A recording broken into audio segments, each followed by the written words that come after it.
Update, brought to you by Simcox Advocates, advising businesses and families since 1949. Visit simcox.com or call 690 300.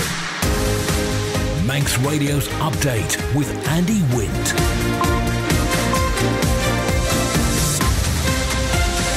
Pastor Mai, good evening. It's 5:30. This is Update for Monday, 4th of September 2023 from Manx Radio. 30 minutes to look at the latest news on the Isle of Man. Background to that news, we got sport and business and Sea-Watch and travel updates and the newsmakers in person this evening. Offshore wind farm sea survey starts. QE2's RSE reports published in redacted form. Manx Care wants your opinion on women's health. The Garth cardboard recyclers dropped out of the game. And tributes to Paul Bird, who died last Friday. Man Benham for all your business and legal needs. But first of all, tonight's Update news headlines at 29 minutes before 6. Fast to my Dave Moore. Fast to my, the independent report into the Relationships and Sexual Education Programme at Queen Elizabeth II High School in Peel has been published. A summary of the evidence shows how the advisory curriculum began to be taught on the island and why communication with parents and teachers needs to be improved in the future. Manx Care says unseasonal increases in A&E attendances during the Manx Grand Prix made it difficult to accommodate motorsport traumas alongside usual patient services. The health body claims the Isle of Man was not in isolation, however, with similar pressures being experienced across the NHS in the UK. Ørsted, the company hoping to develop the Isle of Man's first offshore wind farm, has placed a buoy off the east coast of the island. It will monitor wave measurements and subsea temperatures around the site to test the area's suitability. Elsewhere in the UK, Education Secretaries apologised after being caught on camera moaning about a lack of credit over the school concrete crisis. Gillian Keegan appears to criticise colleagues during a sweary rant to an ITV reporter. More than 100 schools in England and Wales are fully or partially closed because of safety concerns.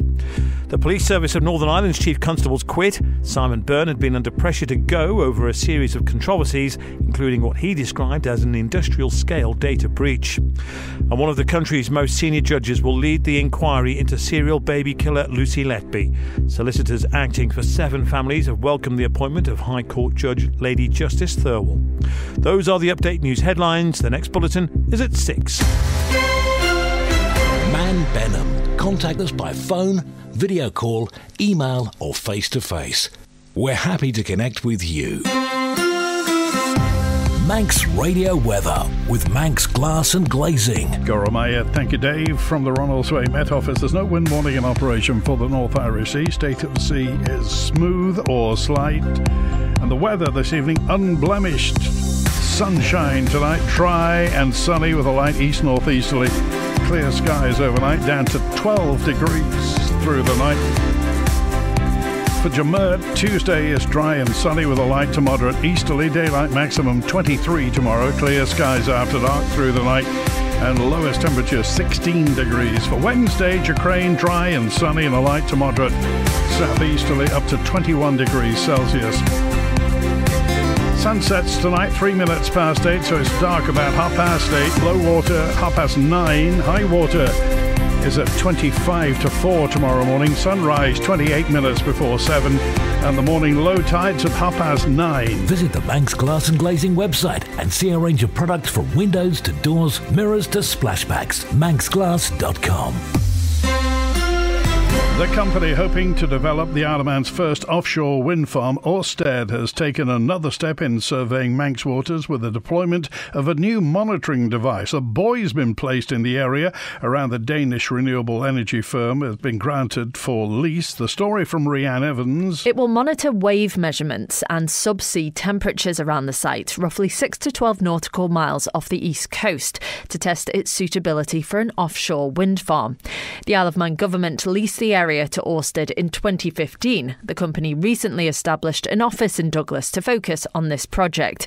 It's not known if the firm has a timeline for when it hopes to have the farm up and running. The buoy itself was installed by contractors Fugro, and it said it will gather data for the first time on water temperature to the east of the Isle of Man. It's hoped this can in turn be used by stakeholders across the island to track trends and monitor the growing impact on the marine environment from global climate change. John Galloway, Orsted's development director, says the deployment of this device off the east coast of the Isle of Man is just part of the wide range of surveys we've been carrying out over the years as we design this project. We're extremely proud that we've been able to repurpose and reuse a wave measurement buoy from one of our existing Irish Sea projects. Yet another signal of Orsted's commitment to sustainability and driving down the cost of offshore wind. It's also important to note this is unrelated to the Morgan and Mona sites currently being consulted on. After the Department of Education, Sport and Culture spent 6 weeks redacting it, the report into the relationships and sexual education curriculum taught at QE2 High School in Peel has been finally published. Looking at it, Lewis Foster. The DESC says it had to go over the report with a fine-tooth comb to protect the anonymity of the parents, teachers and other stakeholders who gave up their time to contribute. It was commissioned after the relationships and sex education curriculum in question was paused in February. That move followed concerns raised over the content involved in the lessons. If you read the 50-page report, you'll realise how much redaction has been required. For example, the following paragraph from the summaries of evidence regarding complaints states, most of the complaints have come from blank parents, no complaints have been raised by students directly to blank, and no complaints have been made to blank via blank. Overall, investigators conclude that improved communication between the schools and parents and carers would enable them to make informed decisions regarding the delivery of the curriculum to their children. This, they say, should include the provision of external access to lesson plans and other supporting material. The move to pause the entire curriculum is criticised in the report, however, which says it may have led to an impression there was something wrong with the programme. It comments also that PSHE is a popular subject with students. The suspension of the RSE curriculum will have prevented students from receiving essential information to help make informed choices to keep them safe and healthy. To not continue the curriculum in September would be failing to safeguard students, it says. Well, Education Minister Julie Edge says the Department of Education, Sport and Culture has taken immediate action to address the findings and says they will work with schools to ensure that necessary changes are made and a clear plan is developed to inform the most appropriate way forward to resume delivery of RSE in early 2024. Update brought to you by Simcox Advocates. Manx Care wants to hear your views on the future of healthcare provision for women on the Isle of Man. A consultation to inform the Women's Health Strategy has been launched online to see if there are any service changes women would like to see in the future. Manager for the Integrated Women, Children and Families Care Group is Linda Thompson. We're following our partners across the waters. So in the UK currently, the Women's Health Strategy was launched 18 months ago. So we're not reinventing anything. We're just following what is best practice, and what is recognised is that women's health is not given the priority that it should. We are at a deficit. However, what we also recognise is that women are the nucleus of most families, not all, but the majority of families. And if a woman is well looked after, then she will ensure, as the gatekeeper, that everybody's health within the family that is well looked after as well. And I think we have lots of people who already inform and shape services through focus groups, through complaints, through good experiences. And what's come through is that some of the things we're doing really well, but there are lots of things that we need to improve on. And those are the quick wins. So where we can make changes and affect changes so women's experiences are improved significantly quicker, those are things that we will be able to do without any extra resource. It's about working differently. But there'll be additional things that women will highlight that we will have to enhance. We will have to look at what resources is required to deliver those things. But with health, both physical and emotional, it's a changing world. Science informs where we go and what we do. So for me, it's just the best opportunity to redirect how we should care for women. It is so important that we know what women want. Tributes continued to be made to Paul Bird, who passed away on Friday after a short illness. The 56-year-old Cumbrian businessman and motorsport team boss had multiple links with the Isle of Man. Amongst other achievements, he was a 3-time Manx National Rally winner. Former TT team boss Jack Valentine says Paul will be sorely missed. I mean, he was, I getting a bit emotional. He was a proper northerner. He just loved motorsport, loved every bit of it, and he put his money where his mouth was. Proper bloke, Not really was. Not many people realise, Jack, that actually, apart from a team owner, he was actually a talented footballer and motocross rider in his youth. Incredible, and a male model, I believe. Yeah, I mean, he was a proper sportsman, and it's so sad that it's ended this way. You know what I mean? He had a bad year last year. He was struggling last year, but he still came back.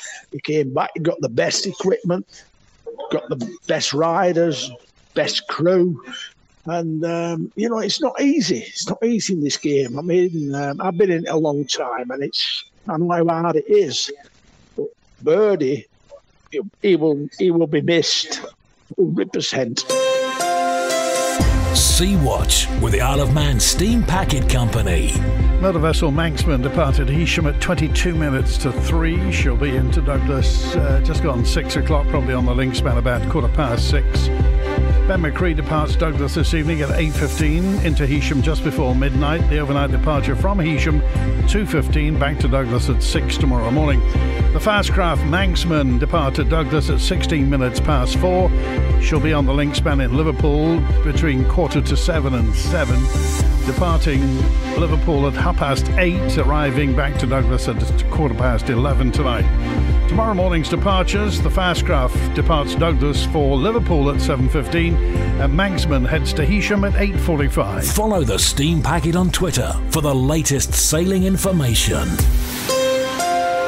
A Ramsey man who threatened to send drugs to his ex-partner so she'd lose custody of her child has pleaded guilty to a domestic abuse charge. Connor Robert Ryan Maguire of Mountwood Court admitted the offence in an appearance at Douglas Courthouse. There for Max Radio, Sean Cowper. The court heard the 26-year-old entered his former girlfriend's address without her knowledge or consent on the 16th of August, and when she asked him to leave, he refused.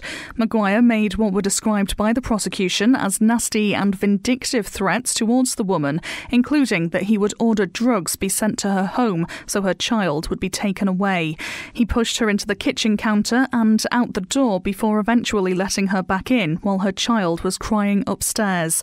As the disagreement continued, the court was told Maguire picked up a knife and potato peeler and held it in her direction before running out the back door when the police arrived. Maguire's advocate stated that while he admits picking up the items, he didn't use them to threaten the woman.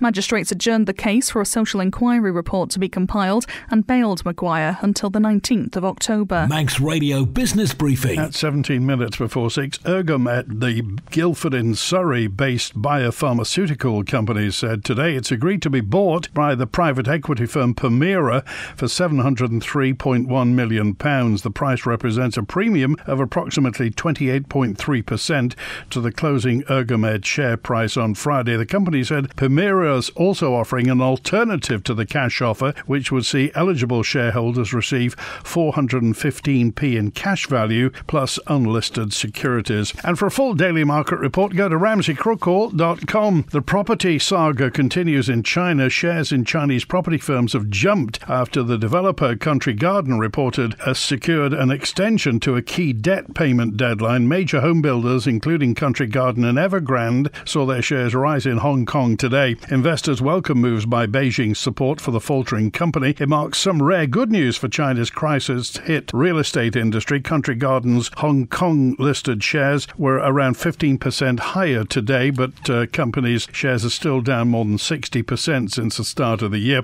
Country Garden is one of China's biggest property developers and have been due to make payments for a 3.9 billion yuan onshore private bond on Saturday. That's roughly 430 million sterling. The firm avoided default on the debt after Chinese creditors agreed over the weekend to allow it to make the payments in installments over the next 3 years, according to reports. Bloomberg also reported the company's also wired a payment of 2.85 million Malaysian ringgit, that's about £500,000, in a denominated bond. The Stock Market Report. brought to you by Ramsey Crookall. UK and European stock markets closed marginally lower. The dollar was on a steady footing as investors assessed US jobs data. Oil ticked up and gold climbed, supported by prospects that the US Fed could take a pause from interest rate rises this year. The numbers from Ramsey Crookall at the close in London. The FTSE 100 down just over 0.1% at 7,452. The DAX in Frankfurt down 0.1% at 15,824. In the exchange markets, the British pound sterling trading at $1 26.1 cents, €1 16.8 cents, and 24 South African rand 2.3 cents. Finally, in commodities, gold's down 0.05% at $1,936 per troy ounce, and a barrel of Brent crude up fractionally 0.02% at $88.90. You've got an investment plan? Yeah, Mike set it up. But don't you need loads of money to do that? Not this one. It's called Shearwater from Ramsey Crookall, and you pay in monthly as little as £100. So it's like saving regularly, really helping us invest in the future for a house, or the kids' education. £100 a month? I could easily do that. You should. The sooner you start, the better. Invest in your future with as little as £100 a month. Shearwater from Ramsey Crookall, the island's investment specialist for 75 years. Call 717171 or visit ramseycrookall.com. Licensed and regulated by the Isle of Man Financial Services Authority. The Isle of Man in 30 minutes. Update on Manx Radio with Andy Wint. Faster by, Garth Commissioners says a cardboard recycling provider on Glen Roads dropped out because of contamination with other materials. The provider, which isn't named by the Commissioners, put signs on bins saying it didn't see a reduction in other waste. Here's our local democracy reporter, Emma Draper. In a statement, the Commissioners say it has contacted the provider, which says the service was supplied free of charge, but it was costing them more to dispose of the extra waste. This included general and refuse, as well as other objects. The Commissioners say contamination has been an ongoing issue, and the company has indicated to them that it would withdraw the Glen Road service if it continued over several years. A meeting was held with the company in February this year, but the service was continued for a further 7 months. However, the company says it hasn't seen a decrease in the amount of general waste in this time, despite putting signs up. The Commissioner's statement says the provider would reinstate the service if there are guarantees the public wouldn't contaminate the cardboard with other waste. The local authority confirmed the cardboard is recycled and not burnt in the incinerator, and said it has plans to discuss the service at this Wednesday's public board meeting. Manx Radio Sport. Faster my, Rhiann Evans. Faster my, good afternoon. Caitlin Adshead has come 10th overall in her first year in the Trial GP Women's World Championship. She completed her season at the weekend with 11th and 10th place finishes in France. The teenager would have had a higher placing had she not missed the Grand Prix of Japan earlier in the campaign, which she couldn't attend as she was sitting her A-levels. A fortnight ago, the Manx rider ended the European Championship campaign in the bronze medal position. This year's world champion is Lincolnshire's Emma Bristow, who won the title for the 9th time. Former Castletown resident Jonathan Rees has announced he's leaving Kawasaki at the end of this season. The 6-time World Superbike champion will race for the Pata Yamaha team in the next 2 years of the series. The 36-year-old Northern Irishman and his family left their home in the Isle of Man in 2018. And Isle of Man Netball is calling on locals to give walking netball a try. Anyone is welcome and no previous experience is necessary. Training is being held at the NSC on Thursday mornings 11 until midday, starting from this Thursday, that's the 7th of September, and it's £5 a session. More information can be found on the Isle of Man Netball Facebook page.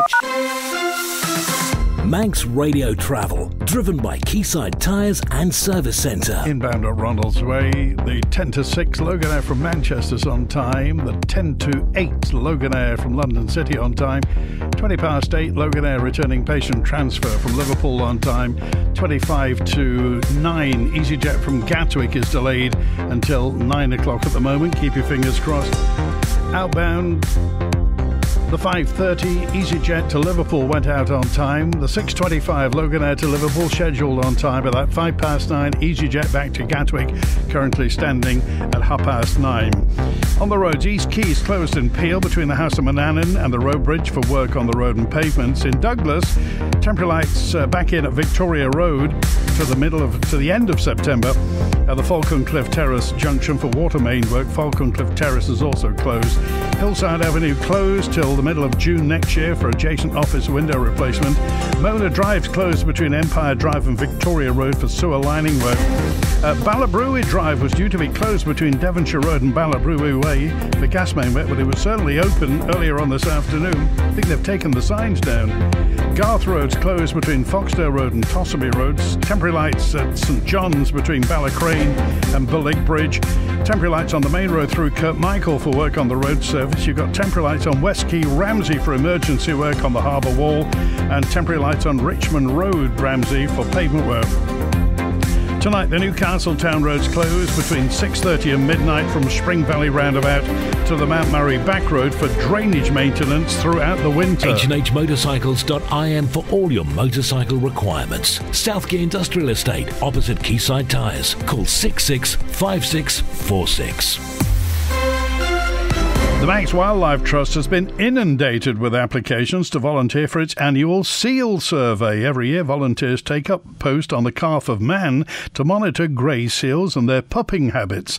Marine Conservation Officer for MWT is Lara Howe. They go down and they'll note down any pups that are born, they'll note down their developmental stages, and they use the photographs. They take photos of the seals and use them. So all from a very safe and respectful distance from the seals, of course. We want to monitor them in their natural environment, doing what's natural to them. So obviously we don't want to disturb them in any way. And also we obviously get a licence from DEFA to undertake these works. So the grey seals then pupping sort of now, this is what, coming into peak pupping season? It will start at the beginning of September, yes. One of the things we're finding as well, since we began the work in 2009, is that the pupping season is getting earlier, and we think that's linked with climate change and warming sea temperatures. Do you think we sort of do have a better picture now about the island seal population than when we first started in Rome? Yeah, definitely. I think we have a better understanding of the calf population especially. That's where our focus has been. But I think we've got a healthy population. It seems to be fairly stable. The number of pups we've had over the last few years has reached sort of carrying capacity. So each year we have 60, 65 pups on the calf. Fairly standard. It's nice and stable. And that just confirms what we know, is that we've got a stable population here that's dynamic. We know through the work that we've been doing that we've got new individuals moving in to pup on the beaches every year. What we don't know is whether they're individuals coming in from somewhere else, or it's our pups that were born on the calf coming back. It's something we're trying to work on, trying to learn about that. So we are learning a lot about our seals, but there's still a lot more left to be learned.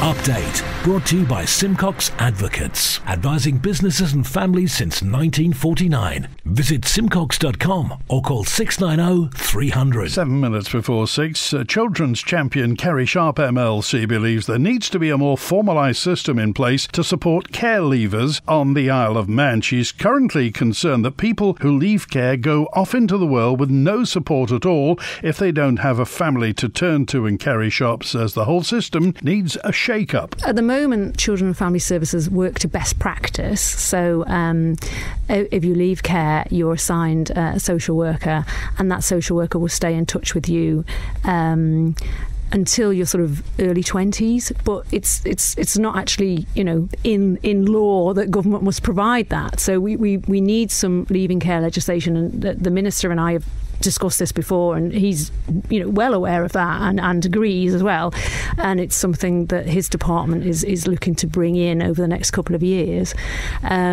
because a lot of people, they leave care, and if they have no family support at all, they're just going off into the world with nobody at all, and that's why it's so important to have someone to go back to. Certainly the people I know who work in Children and Family Services, they will always be there if people who've left care come back, and sort of say, can I meet up with you for a chat or whatever.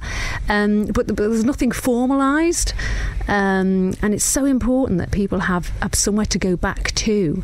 And I've often thought that maybe we need, there's the drop-in centre which St Christopher's run, and that's open during the day, and that's for anyone who's left care. They can drop in and talk to people who work for St Christopher's and get advice and support. and young people do. They use that service all the time. But a lot of them report to me that they use the drop-in centre because they're lonely. Yes. Because it's too many young people who are leaving care have to go and live on their own in a bedsit, and they don't have any family, and they're lonely.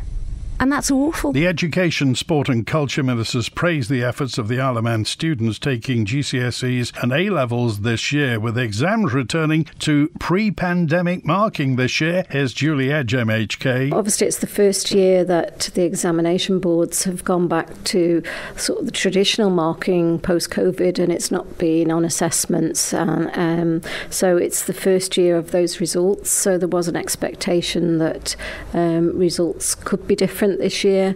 However, I think our results are, okay considering that. And if you look at sort of our headline results for A levels, so A star to C was 67%. And for GCSEs, the level 2 pass rate, which is IGCSE or GCSE grades A to C, was 72%. So I think overall they're not a bad set of results, considering that this is the first year of that, and it's down to the hard work of our students and for them to get these results. And hopefully going forward we'll see progress for all of them, and whether they're going on into higher education or up to UCM or going back into our schools to do A-levels. I'm hopeful that every student has got what they wanted out of the examinations, and they're going to progress onto their future careers in whichever way they've chosen. The grades aren't as good as they would have been if the taking account of COVID that went on in previous years would have still been in place. Is that the case? Well, obviously it's the examination boards that set the parameters for examination results, and I think ours are a good set of results, considering this is the first year of sitting in full exam conditions with that full mark coming from the examination board. That's it for Update Tonight, compiled from the resources of Manx Radio's news department. Thanks to newsreader Dave Moore and producer Rhiann Evans. Remember to like Manx Radio on Facebook, subscribe to the YouTube channel, and if you use Twitter or LinkedIn, follow Manx Radio. Stick around. Phil Gorn is back after the news at 6 with Agenda. The Greatest Hits with Chris Kinley at 6:30. Time for Brass with Ian Cottier at 9, and Dave Moore with After Hours at 10. I'm Andy Wint, back tomorrow at 5:30.